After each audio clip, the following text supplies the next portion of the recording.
다이어트에 빨리빨리 성공을 해야 되는데 시간은 얼마 안 남고 많이 초조하시죠? 까칠하고 짜증스러운 성격이 되기도 하거든요. 이게 쉽지가 않은 게 문제겠죠. 한번 제가 하는 음식들도 참고해 주시면 좋을 것 같아요. 안녕하세요. 가정의학과 전문의 민혜연입니다. 확실히 날씨가 굉장히 따뜻해졌죠. 날씨가 따뜻해지고 옷차림도 가벼워지면서 이제는 정말 다이어트에 박차를 가하고 계신 분들도 많아졌는데요. 본격적인 여름이 오기 전에 다이어트에 빨리빨리 성공을 해야 되는데 시간은 얼마 안 남고 많이 초조하시죠.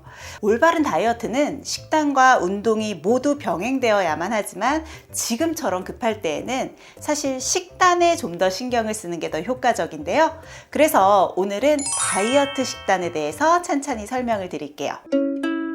제가 이전에도 이 다이어트에 대한 컨텐츠를 만들 때마다 식단의 중요성에 대해서는 늘 강조를 했었던 것 같아요. 체중을 줄이기 위해서는 내가 먹는 것보다 많은 칼로리를 소비해야만 하는데 사실 소비 칼로리라는 게 굉장히 단순하거든요. 이 소비 칼로리 중에 가장 많은 비중을 차지하고 있는 기초대사량은 거의 이미 결정되어 있다라고 보실 수밖에 없어요.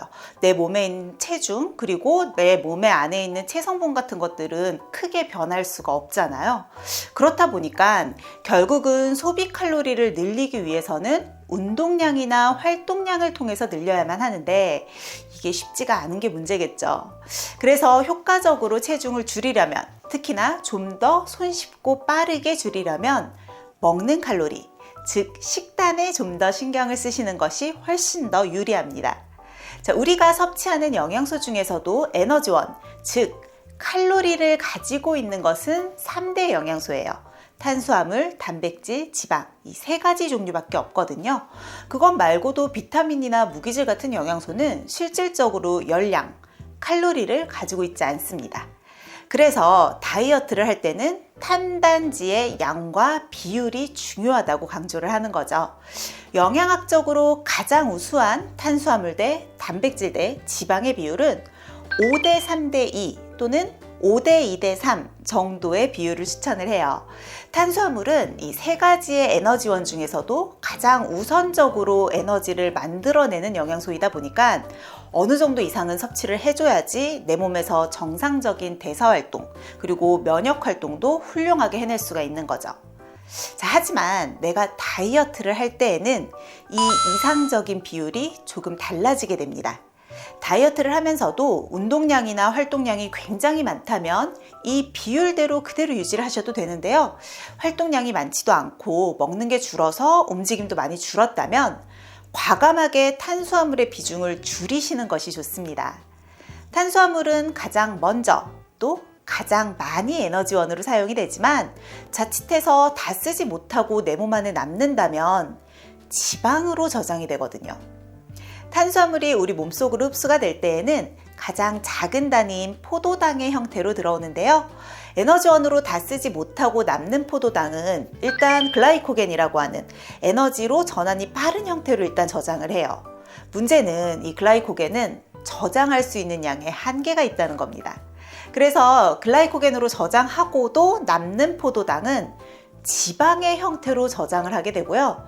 이 지방은 저장하는 양에 한계가 없어요. 그렇다 보니까 우리가 살이 찌는 원인 중에 상당량은 지방이 아닌 탄수화물 과다가 문제인 경우가 더 많죠. 특히 이 한국인의 식습관은 탄수화물 중독이라는 말이 생겨날 정도로 탄수화물의 섭취 비중이 많은 편이거든요. 그래서 내가 활동량이 그리 많지 않다면 탄수화물 4, 단백질 3, 지방 3 아니면 탄수화물 4, 단백질 4, 지방 2 정도의 비율을 추천드립니다. 전체 섭취 칼로리 자체를 무작정 낮추는 게 아니라요. 이 허용된 칼로리 내에서 탄단지의 비율까지도 잘 지켜주셔야지 효과적으로 체지방을 줄이실 수 있거든요. 탄수화물이 비만의 원인이 된다고 해서 그렇다고 또 극단적으로 줄이는 건 추천드리지 않습니다. 우리가 다이어트를 하면서도 일상생활도 어느 정도는 유지를 해야 하잖아요.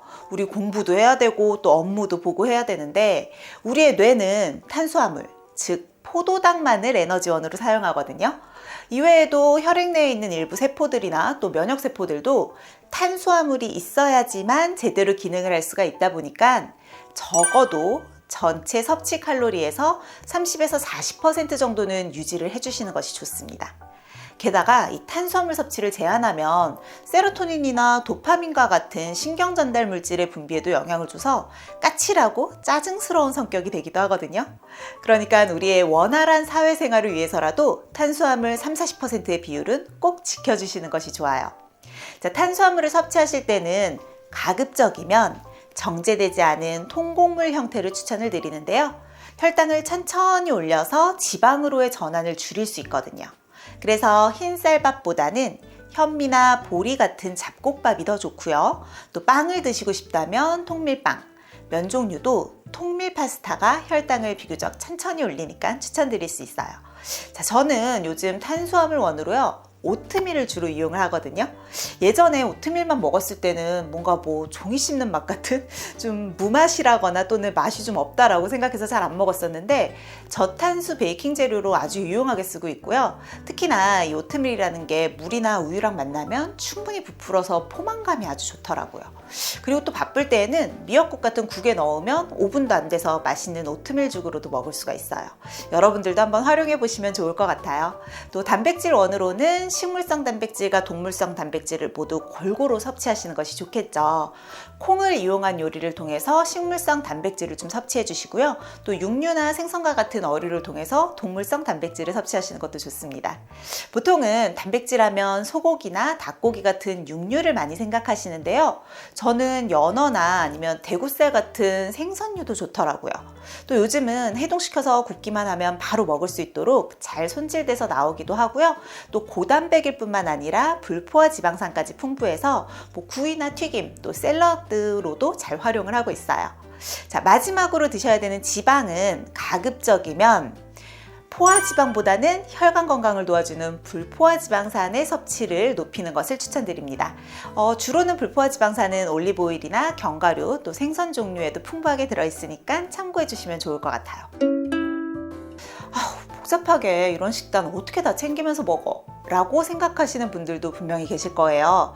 하지만 사실 내가 평소에 드시던 식사에서 흰쌀밥을 현미나 잡곡밥으로 바꾸고요. 그 양을 반에서 한 3분의 2 정도로 좀 줄이시고 빵이나 떡, 면은 최소화하기. 또 가급적 단백질 섭취를 좀 더 신경 쓰시는 것만으로도 제가 말씀드린 식단을 비교적 잘 지키실 수 있을 거예요. 자, 이렇게 말로만 설명드리면 좀 더 어렵게 느껴지실 것 같아서 제가 평소에 일상에서 간단하게 해먹는 저탄수화물 음식들도 좀 보여드리려고 해요. 제가 요리를 잘 안 하기도 하고 잘 못하거든요. 그래서 주로 에어프라이기 같은 것들을 이용해서 좀 간단하게 요리를 하니까 아마 제가 할 수 있다면 여러분들도 쉽게 따라 하실 수 있을 거예요. 한번 제가 하는 음식들도 참고해 주시면 좋을 것 같아요. 새우 들어간 오코노미야끼를 좀 하려고 하는데 올리브오일에 마늘을 좀 넣고, 마늘을 좋아하니까 그걸 좀 넣고 할 건데,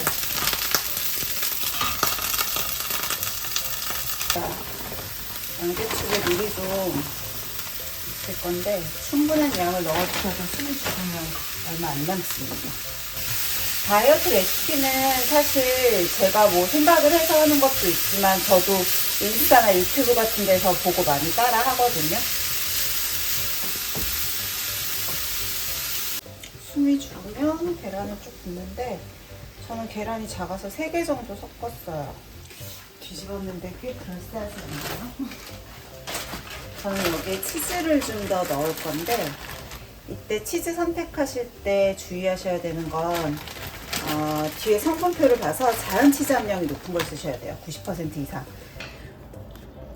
소스는 2개 쓸 거예요. 하나는 이츠베라의 마요네즈 콩으로 만든 거고, 요거는 그냥 쿠팡 직구에 있길래 산 오코노미야끼 소스거든요.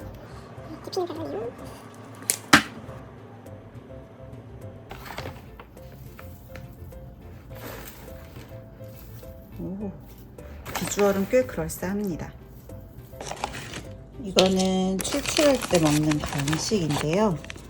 그린 요거트 바크예요. 그래서 바크라고 해서 그린 요거트에다가 땅콩 버터 이제 100% 땅콩으로 된 땅콩 버터랑 알룰로스 좀 섞고 견과류 다진 것도 좀 넣고 얘는 딸기 말린 거거든요. 이렇게 해서 얼려서 먹으면 약간 요거트 아이스크림 같기도 하고 화이트 초콜릿 같기도 하고 해서 되게 맛있는데 배고플 때 먹으면 아무래도 공복감도 좀 달래주고 탄수화물의 섭취는 좀 줄일 수 있는, 대부분은 달달한 간식들은 굉장히 탄수화물의 함량이 높은 것들이 많은데 괜찮은 것 같아요. 되게 간단하게 만들 수 있으니까 한번 만들어 보세요.